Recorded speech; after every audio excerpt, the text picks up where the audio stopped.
63 დღეა რუსთაველის გამზირზე საპროტესტო აქციები გრძელდება. შეკრებილები ქართული ოცნების 28 ნოემბრის გადაწყვეტილებას აპროტესტებენ და ხელახალი არჩევნების ჩატარებასთან ერთად აქციებზე დაკავებულების დაუყოვნებლივ გათავისუფლებას მოითხოვენ. საპროტესტო აქციიდან ახლა მარიამ სეთურიძეს შევხვდავთ პირდაპირ ეთერში, რომელიც ადგილიდან ბოლო ინფორმაციას მოგვაწვდის. მარია.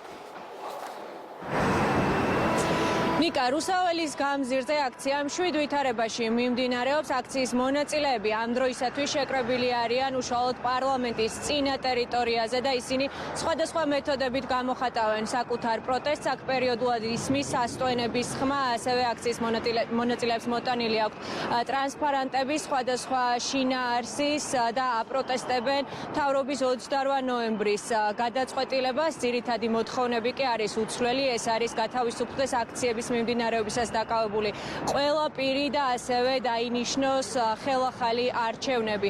უნდა ითქვას, რომ ამ დროისათვის რუსთაველის გამზირზე ქუჩა გადაკეტილი არ არის, როგორც წესი, როგორც ბოლო კვირების განმავლობაში დაკვირვება აჩვენა.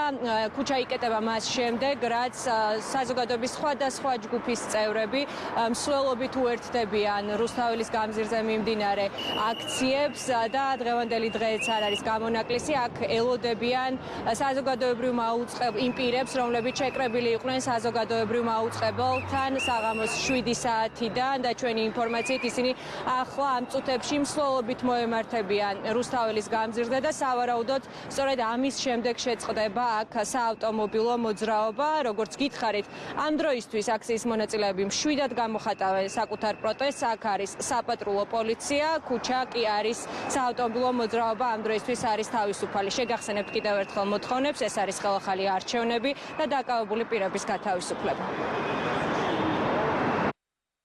თურიძე იყო.